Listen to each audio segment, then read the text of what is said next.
It is with great pleasure that I introduce Isela King. Isela is well, let me just say, she brightens my day. She makes me laugh. She is the administrative coordinator for Renal Support Network, and she began her relationship with Renal Support Network at the teen prom. And so I'd like to give a plug for the teen prom too.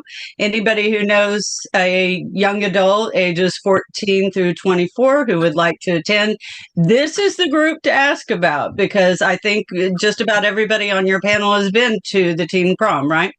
Oh, So yes. Isela was diagnosed with IgA nephropathy, right, in 2015? Yes. And she is going to be, I have to look this up. Her panel today is addressing the young adult pediatric patient perspective, finding a career, dating, school, and health insurance. So with no further ado, Isela, please take it away. Thank you so much. So let me bring my panelists up and I can start by introducing you all. I have a fantastic group with me today. Okay. Hello. Hi. Okay, let's start with Taylor. Hi. Taylor Schofield was diagnosed with kidney disease in utero and went on dialysis at birth in 2001. He received his first transplant in 2001, which was a kidney from his mom, which lasted until 2014, and then was on peritoneal dialysis for 2 years. In 2016, he received his second transplant, a kidney from his dad. And is that still going strong today? Yes, ma'am. I actually just got my lab result, I want to say 2 days ago. Kidney function surprisingly improved. So I'm very happy with that. Amazing. I'm happy to hear that. Let me go ahead and add Sally. I'm going to introduce you next. Okay. Hi, Sally. Hi. Sally is a 23 years chronic kidney disease survivor. She was diagnosed at the age of 15 after a visit to her primary care provider for clearance to play soccer for her high school. Her journey as a CKD patient includes 4 years of hemodialysis, 2 years of peritoneal dialysis, and 2 kidney transplants. Her first transplant lasted 15 years, giving her the opportunity to fulfill her dream of going to college and becoming a pharmacist. With her second transplant, she was able to have her first baby, who is now 8 months old and doing great, which I'm so happy to hear. Thank you. Welcome, Sally. Thank you so much for having me. Thank you for being here. And I will go ahead and bring up Natalie. Natalie. Hello. Hi, Natalie. Thank you for being here. Natalie's kidney journey started at the age of 14 when, during a routine sports physical, it was discovered that something was off on her kidney function panel. Further testing would later reveal a diagnosis of FSGS, a rare type of kidney disease that causes scarring in the filters of the kidneys. She was on peritoneal dialysis for 2 years before she received a kidney transplant. Today, 11 years later, after an unfortunate rejection post-COVID infection, she finds herself on hemodialysis and waiting for a second kidney transplant. Natalie is an ultrasound technician living in Southern California, and in her free time, she enjoys spending time with friends, family, enjoys thrifting, reading, writing, and crafting. So welcome, Natalie. Wow. Thank you so much. And John was here. I think he might have popped out. I'll go ahead and introduce him anyway, and if he rejoins us, we can just go from there. But John is 21 years old, and he has nephrotic syndrome since he was 6. Although John is able to stay stable for long periods of time thanks to medication, he relapses almost every other year and sometimes has to get hospitalized for a few days to make his kidneys work again. John's very optimistic, and his illness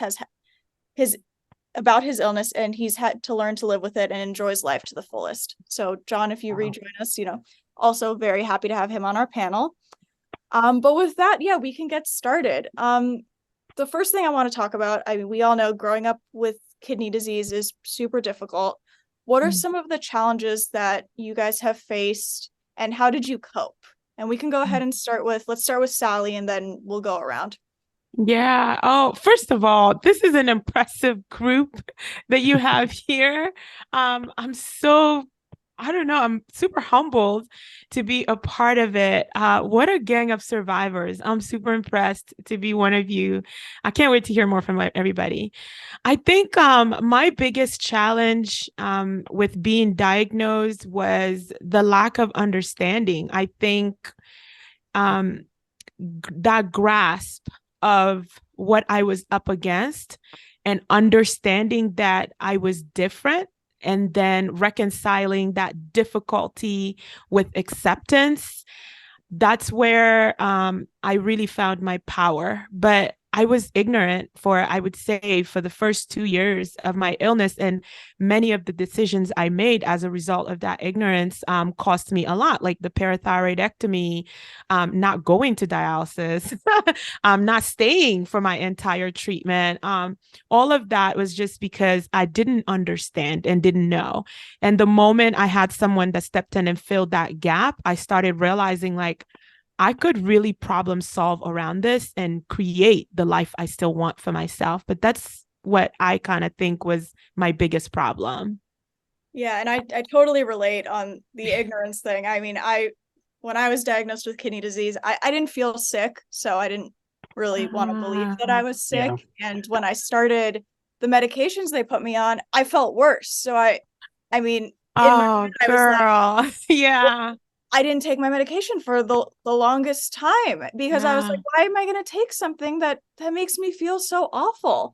Obviously, though, I had to get over that. I was like, if you want to live a long, fulfilling life, you have to take care of yourself. But yeah, but it's such a real thing, though. Like what you're talking about, it's so real. Like people really do feel like the meds make me sicker than when I don't take it. And I think that education could really, really help with bridging that gap of, I know you feel awful right now, but there's a place we have a vision to get you to. Oh, wow. Yeah, absolutely. So Yeah. Taylor, let's move on to you. Yeah. What were some challenges that you Yeah. struggled with, and how did you cope? Similar to Sally too, because mine was mostly in utero until I got my where my kidney rejected when I was 14.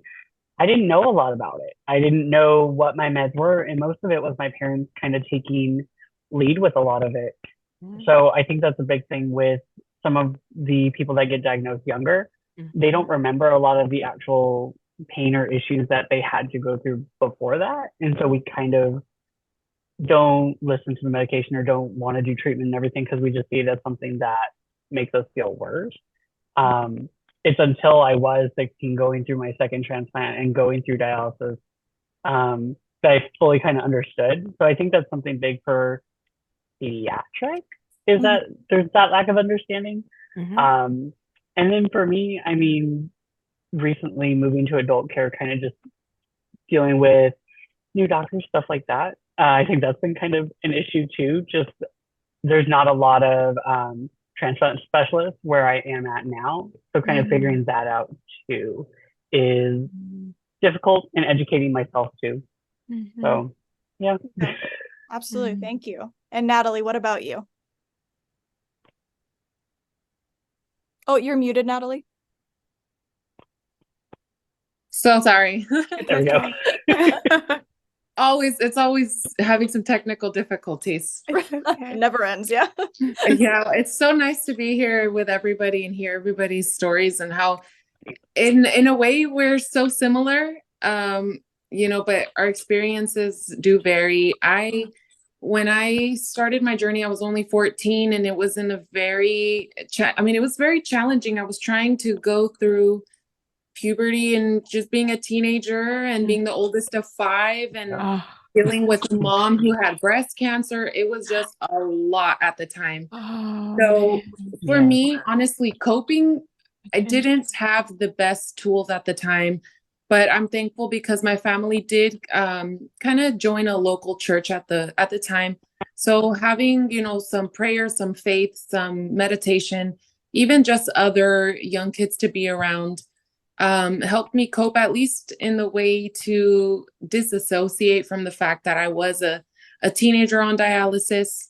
Now as an adult being on dialysis again for the second time, things are so different. Now I'm able to cope in much healthier ways, find community here within everyone at Renal Support Network.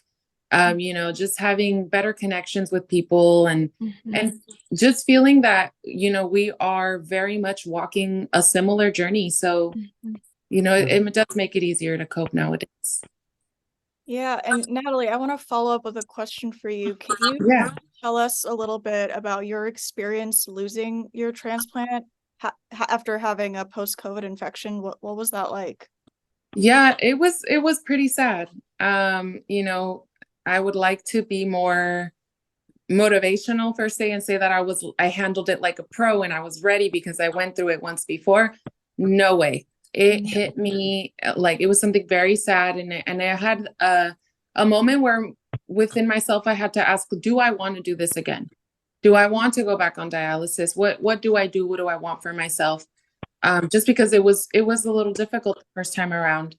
And so, you know, what happened was I was very careful. You know, when COVID started, I did everything. I did not complain about a mask. I double mask, triple mask, whatever it took. I wanted to be very, very careful because I did not want to have an infection and then lead to rejection.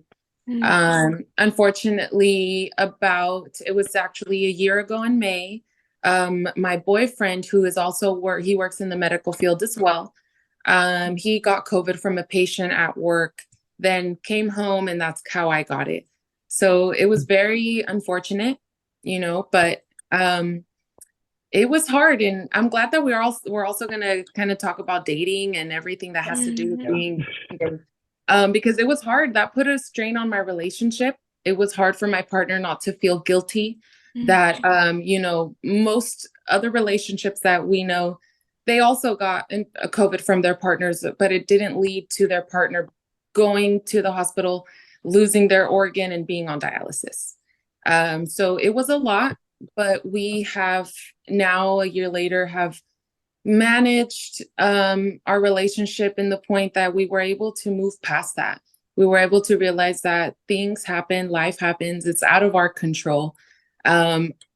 I decided that for myself and for my loved ones, I was going to try.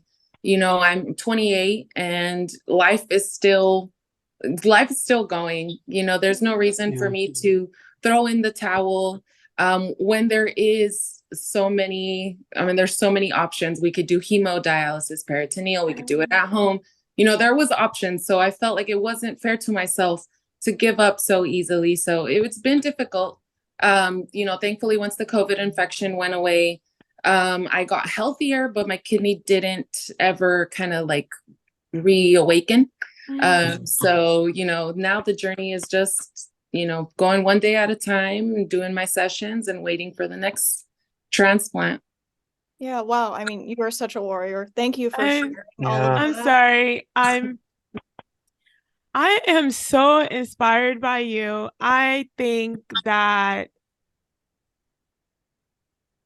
you are such a strong person. Yeah. And I know that it's probably still difficult to talk about that, but my husband's also a pharmacist and he worked at CVS. And for over a year, we were separated in the same house, right? Because my mom is on chemotherapy who lives with us, and then there's me. And I don't think that when people were thinking about COVID, like we were even thought about. I think you're so courageous, and I just want to encourage you to continue to not give up. And I'm just so touched by your story and your strength, because what you're talking about, I can't even bring my mind to wrap my mind around the type of courage it took to be where you are now. And I'm sure you're still dealing, but I am so inspired by it. I'm sorry. No. Thank you for those really kind words, Sally. And I do think that this, you know, is a great transition into talking about relationships. Before we do, though, John, I'm happy to see you rejoined us. We were just talking about growing up with kidney disease. What were some of the challenges that you faced, and how did you cope? So if you can speak on that a little bit before we move on to the next topic. It was pretty much hard for me knowing that a lot of people in the world have kidney disease, and it's kind of hard knowing that they have to be on a special diet. They can't eat anything with sodium and all that stuff. And I pretty much the way Natalie had said the same thing. Like I pretty much dealt with it too. I was hospitalized until I was 6, and then I don't know, got released and went home. Yeah, thank you. Thank you for sharing. So I do want to transition into, let's talk about relationships. And let's talk about all kinds of relationships, friends, family, significant others. Yeah. How do you guys navigate them? And we can, hit any of those categories. So whoever wants to start, go ahead. I don't know. I'll start again. It's so complicated. So for me, I'm originally from West Africa. I'm the oldest of 6. There's just one sibling in my family that I've never been separated from, and that is my immediate younger sister. She's the person that's been here, that has seen everything that I have been through. And she's been the advocate in my life the way even my parents couldn't be. And so when I start dating, she's very overprotective, and she goes out on a date with these people by themselves without me being there. So I always tell people, like, just so you know, I like you, but there's another person that also has to like you for this to work, and it's non-negotiable. And my sister meeting my husband, he was my classmate in pharmacy school, and it's always been hard to know when is it time to talk about the challenges that being with a person like me will bring. And weirdly enough, I didn't have that challenge with my husband. I felt like when I met him, for some reason, I'd never done it before. One of the first things that I shared about myself was I am a uniquely abled individual, and I have had a kidney transplant for the last 12 years, which was at that time. And he just thought this was the most fascinating thing and wanted to talk about that one thing all night. So I always tell people, like, the person that's for you, it's not going to be really hard. Like, this is my easiest relationship to date. It just turned out to be the thing that we need to figure out and manage. If I needed to move, if I needed to do this, like looking up providers, looking up that there are specialists in that area, and I can transition my care easily. Like, I don't have to do that by myself anymore. I all of a sudden have another person, and that gave my sister this break that I didn't even realize, like, she was also desperate for. And so I have been very fortunate in having a sibling that just took it on, and she's incredibly passionate about it, and her life work now is in advocacy and all that. But my advice to anybody is everyone doesn't receive this the same way, and it's okay for people to feel like this may be too much for me. You may want to respect that too. The people that are going to be honest with you about that, trust me, you want that honesty, and you want to know that up front instead of just it turning into an issue that there's nothing you can do about type thing. But that's kind of like been my experience. Yeah, absolutely. And that's great advice. And I want to echo, that easiness that you talk about. I had like a similar experience with my boyfriend. When our first date, I didn't go into that wanting to tell him that I have kidney disease, but just as it felt natural to tell him about it, and it was easy. Yeah. And it ended up bringing us closer. That same first date, he shared with me he also had a chronic illness, and we are each other's biggest advocates now. I go with him to support groups. He comes with me to go do lab work because I can't handle doing that by myself. So, and it's great. So I just wanted to echo that. But let's go, Taylor. Any thoughts about it? Yeah. With that whole easiness thing, so something for me, I like to do for my first dates, I use like a conversation card game. And so I have a tattoo of my kidney with the organ donation band wrapped around it. And it makes it into a really easy segue into talking about it. So usually one of the cards that comes up is, do you have any tattoos? And it's kind of, I slip that one in there pretty early on just to make sure that I can talk about it. I love and I was talking to him. I was talking to him about it, and he's like, I'm at his place right now using this because he wanted me to be able to be here on time and get all this set up.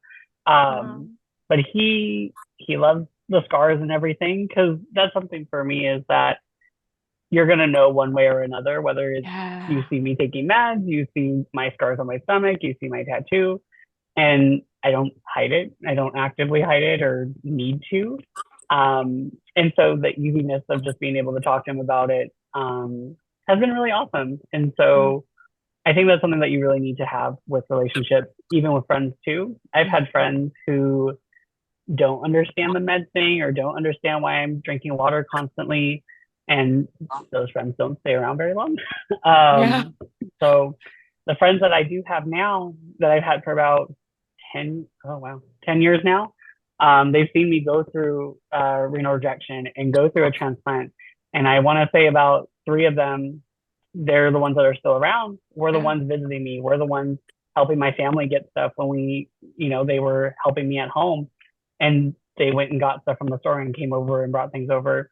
They masked up. They made sure that everything was safe. And so I think that's something that's important in finding friends is, or just any relationship period, is somebody that makes it easier, I guess, easier for you and makes it not feel like a challenge to talk about these things, or that's open to discussing them. And even if it's not like every conversation, but just knowing where you're at with that, or like, hey, how are you doing? And if you bring up your health stuff, it's not like oh, well, I don't want to talk about it. So that's something for me that's been very helpful, is finding that ease of conversation. Yeah, thank you for sharing. And I love your little conversation card. Thank you. That's amazing. John, I want to move on to you. How do you, navigate relationships, friends, family, partners? How do you communicate about kidney disease? I pretty much haven't told my girlfriend that I have kidney disease syndrome, pretty much. So I decided to keep it a secret from her until I'm ready to tell her. Yeah, and that's fine. I mean, there's no timeline to talk about it. Obviously, whatever you're comfortable with, absolutely. 100%. And how about with family or friends? Do you talk about your kidney disease, or how do you navigate those relationships? They pretty much told me at what age I got it, and I told them I was 6 years old when I had it. Pretty much, and they're cool with me sharing it with them. That's great. Yeah, it's so important to have that friend and familial support as well. And Natalie, you go ahead. Do you have anything you want to add about relationships? Yeah, of course. I think learning to navigate relationships while going through this it's taken a lot to learn what relationships are worth keeping and worth investing in, because when you have so much going on, like I have to focus on my meds and the fluid, whether it's restriction or meeting it, there's just so much, and there's a lot of pressure. And I think for me, one of the things that has helped me currently is that I was able to allow myself to just be more open with those around me about my diseases, what I was going through truly, trying not to be the tough guy all the time. I was used to being, Miss Independent, strong. I got it all together. Yeah, I'm on dialysis. Yeah, I'm doing this, but it's fine. I'm strong. I'm tough. It's all okay. When I realize now that by bringing that guard down, letting my family in on how hard it actually is, sometimes they're able not only to understand more aspects about kidney disease that way, but they're also able to offer me more help in a way, even if that help means keeping their distance from me just to help me. It's been a lot better. I would say that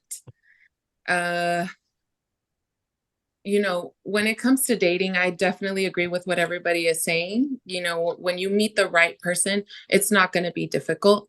But unfortunately, sometimes it is exhausting having to meet so many people who have no idea what the kidneys even do. Most people don't even know that they have 2 of them. Like it is a little exhausting sometimes. But finding that grace within myself to say, hey, this is the opportunity to educate somebody. Throw out the fact that I'm O positive. If they want to donate, there's the number they can call. Perfect. So, it's been, navigating the relationships. It's something that we have to constantly change as we change. So I think, it's been okay for me. Yeah, thank you for sharing. The next thing I kind of want to talk about is I just want to hear what your experiences were like with school. So let's start, Taylor, let's start with you. Yeah. School was actually a big one for me. I started having rejection, like the early signs, I guess, of it was towards the end of my 8th grade year. So I went to school. I missed about a month when I was first going on to dialysis. So I had to play a lot of catch up, and school is it's a very big thing in my family. And so keeping those straight A's, keeping those A's and B's, um, that was tough. I'm not going to lie. It was hard to stay on top of things for my first year of high school. And I came back and all my teachers were very supportive, which you don't see often. A lot of teachers, well, I have an example, sorry. As I kind of got to my junior year of high school, well, where I was getting my transplant in October, a counselor of mine said that I would not be able to continue attending Orange County School of the Arts because of I would have to miss up until December expected, and then we ended up missing the whole year. But they were trying to say that I couldn't continue my education at that point, where all my teachers were like, no, we will give you the work. We will give you whatever you need to continue. But I was lucky in that sense. I think a lot of people aren't as lucky. They do miss a lot of school. I missed the whole year. And I did homeschooling. I did homeschooling even in elementary school for my health reasons as well. And that flexibility allowed me to still graduate on time. But I do think education is very important, and I am very lucky to have had that opportunity to continue during that time.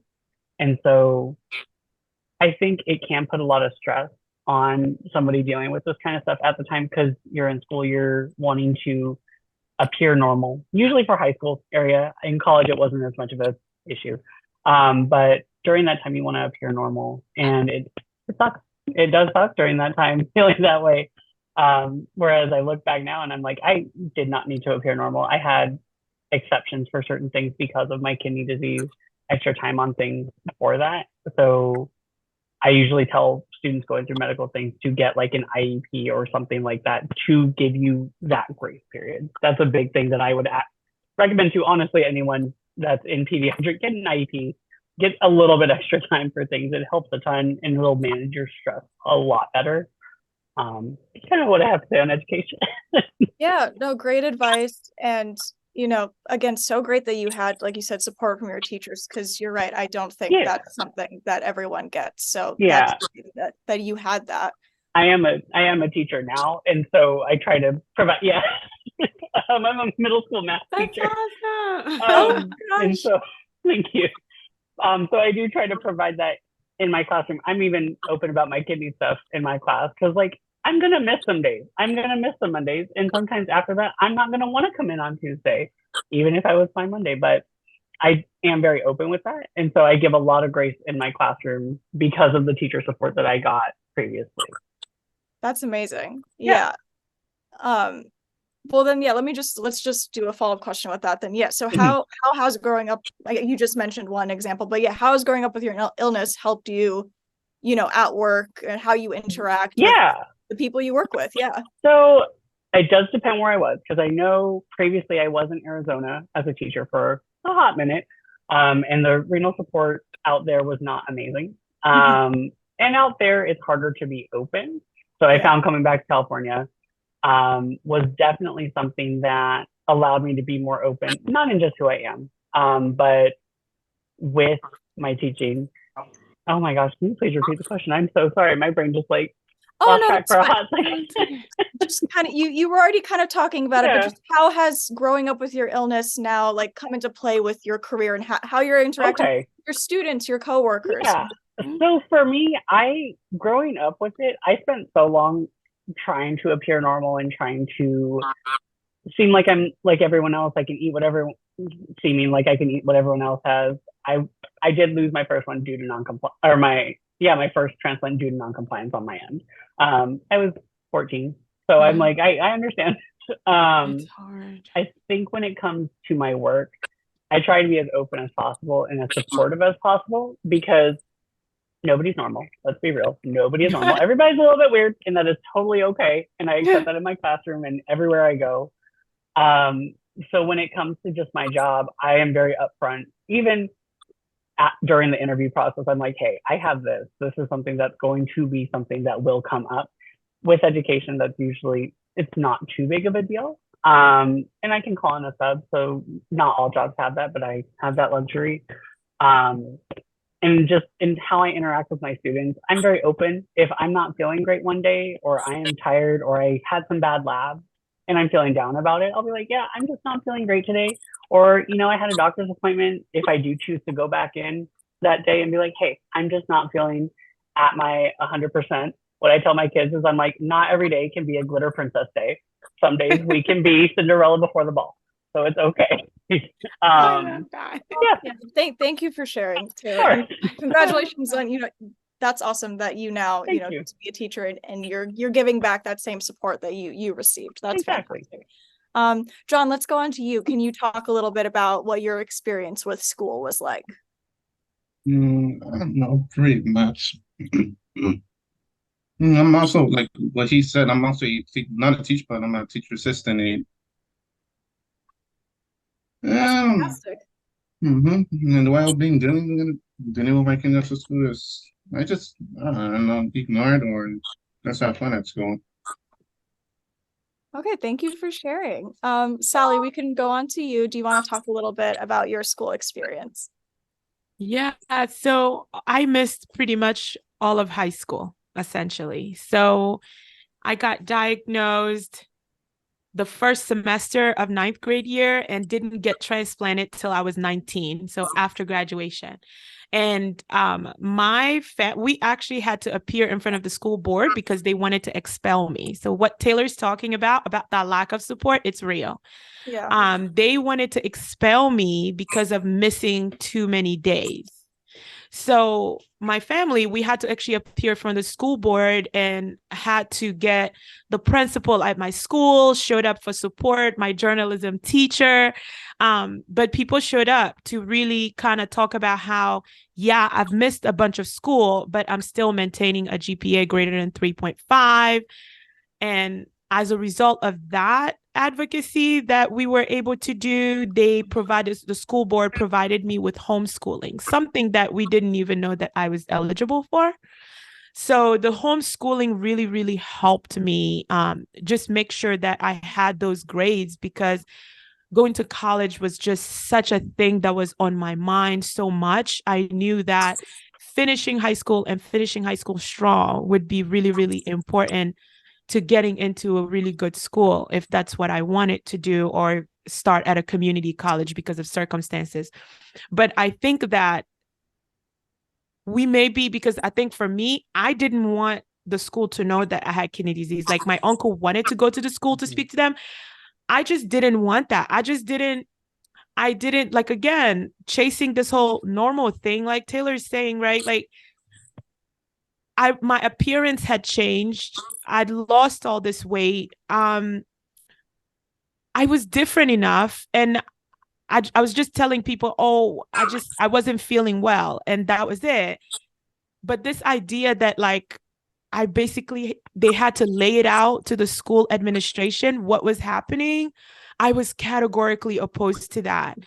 But then was so surprised by what followed after the school knew. Like, there was a whole fundraiser, a whole rally that the school did to help our family with transportation challenges to getting me to dialysis, and the school sponsoring my Metro card every month. And the community just rallied, right? But I don't think that at 15, I could understand that people's response was going to be support and not judgment, right, and not just turning me into a pariah. And I just wanted to fit in. I wanted to still be on the soccer team. I wanted to still do all these things and couldn't anymore because it's a contact sport and there were all these concerns about my access.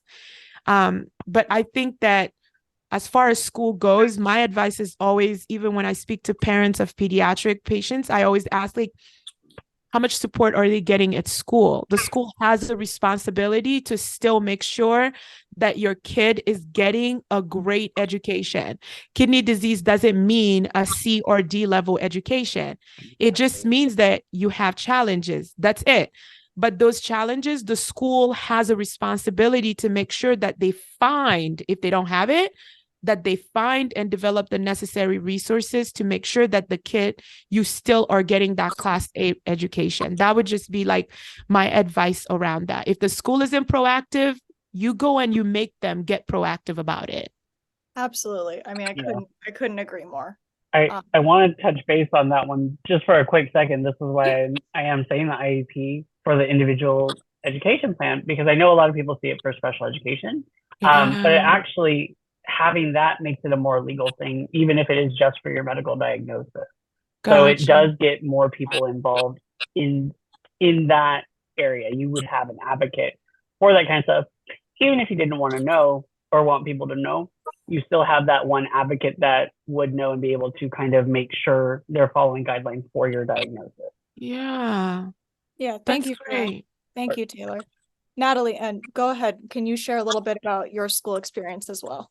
Yeah, definitely. My experience, it's unfortunate to hear that we all struggled for sure when it came to probably that transitioning to dialysis in school. But I had a very similar situation where I was in middle school when I first started getting sick and was on dialysis peritoneal at home.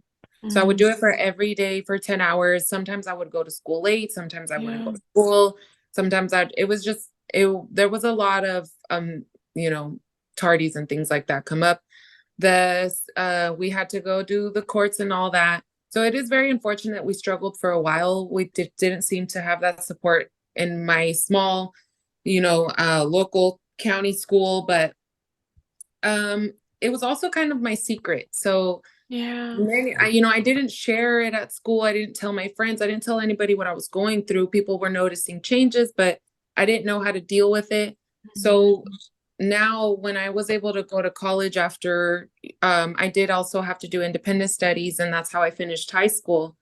But going into college, I was very open about it. I just decided to go to the counselor first thing and say, this is the challenge that I come with. What does this campus offer to accommodate that? If there's anything to accommodate that. And it just found that there are resources, there are programs and plans and things in place for students with disabilities, and just having to accept that, I am a student with a disability, and that's okay. And there's no shame in that. That's perfectly normal. Now, it made my school experience a lot easier. It took away that stigma of being like the handicapped person per se. And it just made it a lot better for me. So I do encourage anybody, like, if you're still in school, I know it's hard to get over, like, telling other people they won't get it, but it'll make it easier for you most times. Yeah. And just having like support at school, even with your friends too, I think is a big thing. Because when I told friends freshman year and they knew things were kind of going on, they were much more open to help. Even a little me protective. And my family. Yeah. Yeah. A little protective. Yes. That's the shocking part, right? They become like really, really protective, where you're like, oh, yeah. I was expecting a few different things. That wasn't one of them, but I like it. Exactly. Yeah. I've had friends go with me, like when my car broke down, because I was going to go get medication. And I just put in the group chat, I'm like, hey, can anyone give me a ride? They're like, oh, is it, like, they asked me if it was for meds because I had a pharmacy that was a bit farther away. They're like, we'll go with you. And she paid my copay just to go with me to go do that. And I'm just like, you did not have to do that, but she did, just to help me out a little bit. And I'm like, thank you. That's awesome. It does happen. And I always, like, I try to tell myself, like, don't see it like, like, it's not special treatment because, like, oh, poor you, and see it like, oh, it's special treatment because you're VIP. Exactly. I love that. No, good friends are so important. I mean, I love the perspective. I'm just super important. I love that perspective, Natalie. It's so true. But like, Natalie talks about something real quick I want to touch on. You could have a whole series talking about this. Talking about being uniquely abled or a person with disability once we start working. Oh God. It's a real thing to learn how to do, because our jobs are so important. Like, being an independent functioning part of society was something that was super important to me. And I have had some really unfortunate events happen in different jobs, but connecting with the social worker to actually get my paperwork in line and protecting myself.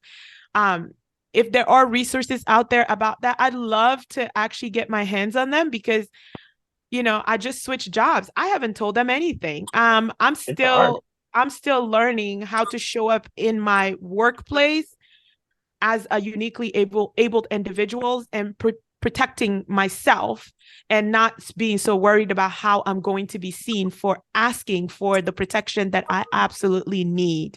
So Isela, sorry for homework for you, but if RC has any resources for that, I tell you right now that I would love to have some information on like how do I do that? No, that's such a fantastic point, and I'm glad you brought that up when we touched on that a little bit. So I'll do the work. Don't worry. Thank you. That is so important, and I mean, that wasn't even really a question I had prepared today, so that's great. Thank you for bringing that up. No problem. The next thing I want to talk about, and I'm sure this is to no surprise, and maybe you were all even anticipating it. Let's talk about the Renal Teen Prom. I'm pretty sure you have all been past attendees. I think John and Natalie, you attended last year, I believe. Oh. So let's go around. I just want to hear, what has your experience been with the prom? And we could, Natalie, let's start with you. Okay, yeah. So I first heard of the prom when I was about like 16 years old from my social worker. And I lived in Northern California at the time. And the prom is usually, I believe it's always been Southern California, right? And so I was never able to make it. It was always a really sad, like I would still register and I would send the card and I was like, okay, this time I'm going to go, this time I'm going to go.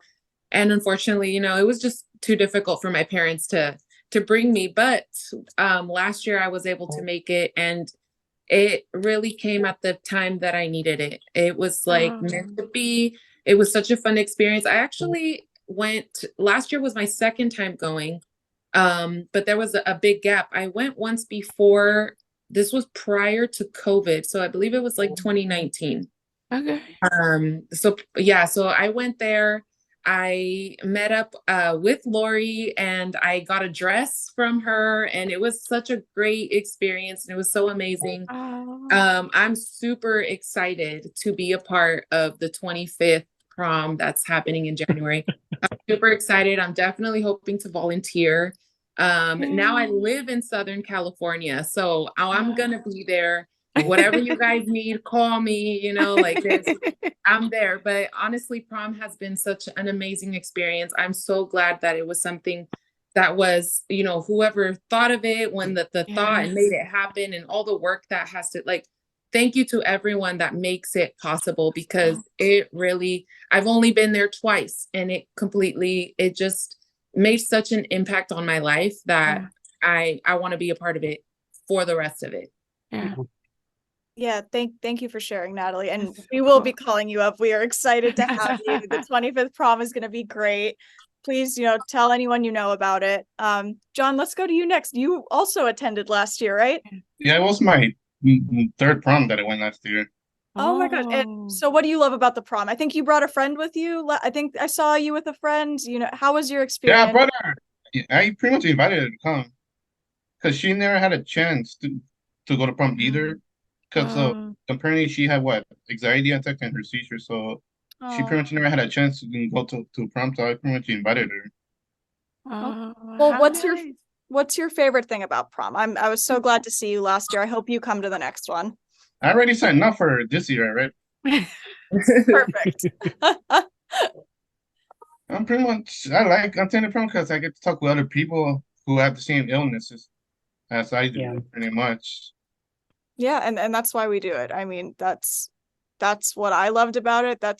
Going to the prom. Well, I volunteered for the prom when I was in high school after I got diagnosed, and I mean that literally changed the trajectory of my career, which is why I now work for RSN. I mean, it had such an impact on me, and I'm glad it has on you guys too. Taylor, let's go to you next. What's your experience? I've been to many. I've been going for a while.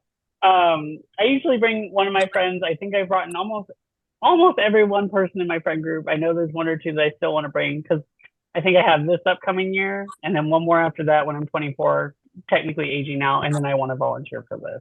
Yeah. I'm very excited.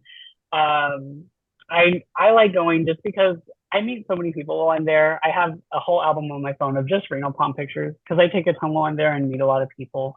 I love it when we do the photo booth, so I'll pin those up on my corkboard at home. I love doing that.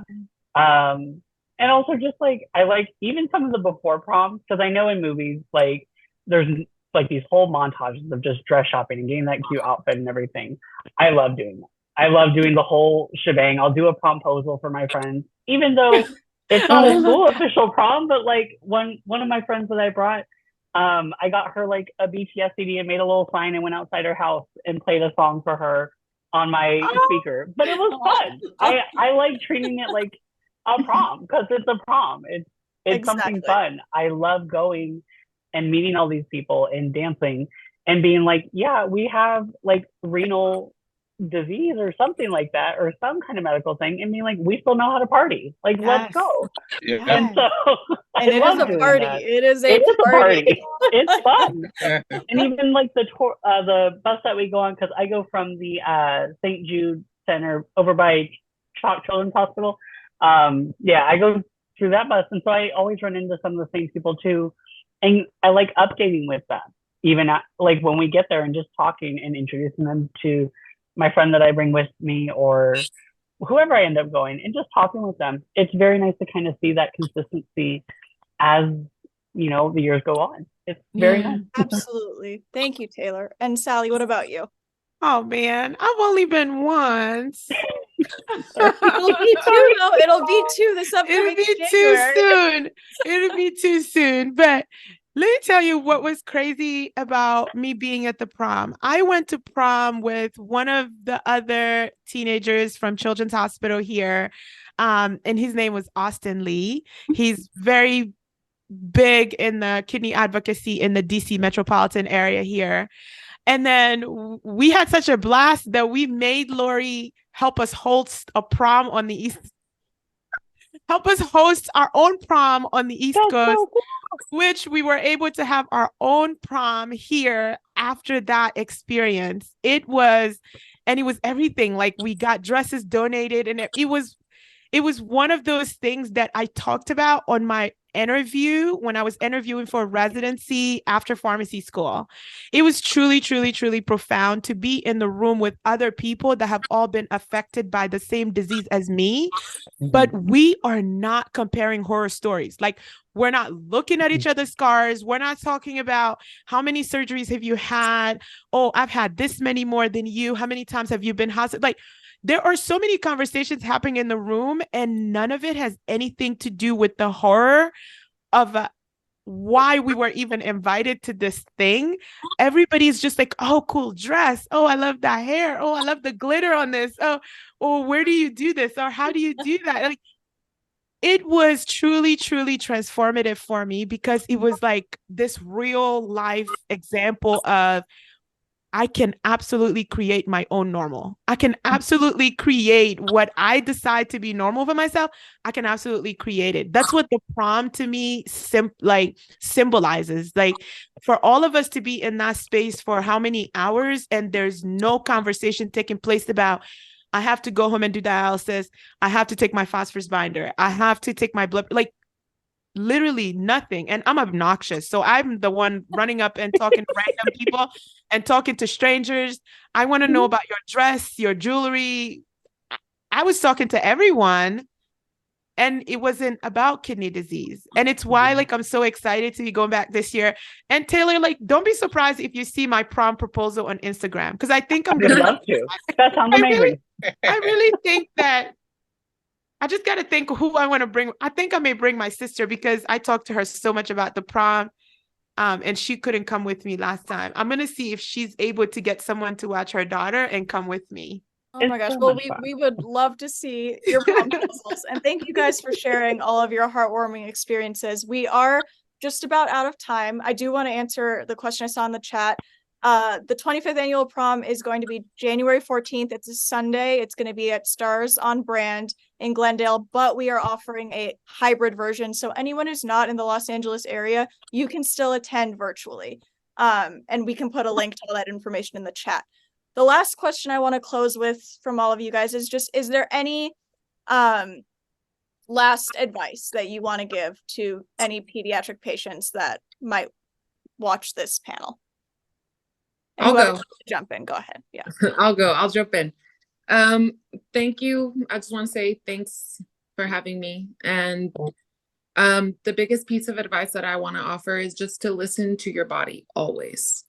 It doesn't matter where we are. There's always going to be someone wanting to give us advice, whether it's a medical professional or somebody who just loves us, but always listen to your body first, because your body's going to tell you what you can handle, what you can't go through, what you want to do or not.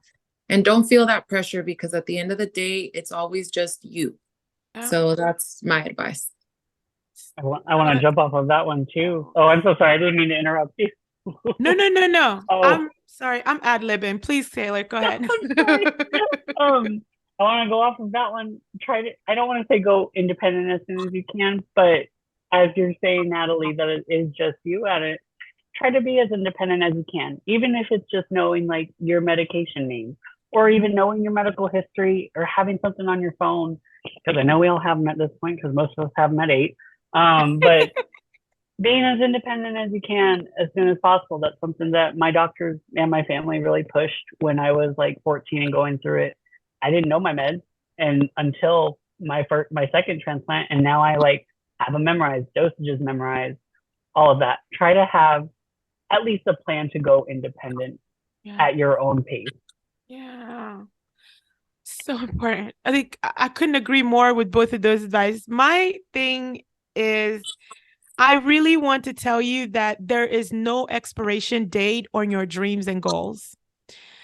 One of the things that kidney disease, I feel like, has done in my life is to force me to understand the timeline will shift. Like, I found out that I was going to lose my transplant 2 months before my wedding, after I was told, my kidney was healthy enough to want to start a family right away. I couldn't do that. We had to wait through 4 years after, when I had the second transplant. There is no expiration date on what your dreams are and what your aspirations are. And kidney disease is going to force you to reshape your timeline. It's going to force you, but I don't want you to give up on whatever that vision of what the life you want is for yourself. You absolutely can have it. It just may not be right this minute. And don't lose hope because of that. They are valid, they are urgent, and you absolutely are deserving of having all of it. That's like my only advice. Wow. Thank you so much. And, before we finish off, John, did you have any last piece of advice you want to share as well? No, just you're probably gonna end up seeing me bringing my friend again to my 5th prom. Yeah. Amazing. And we can't wait. Thank you guys all again. Thank you so much. This was such an amazing panel. Thank you for taking the time to be here. And I hope you guys have a great rest of your day. This was super, super informational, super inspiring. Thank you. Thank you. Thank you guys. Bye. And a shout out to our corporate mission partners for making this happen.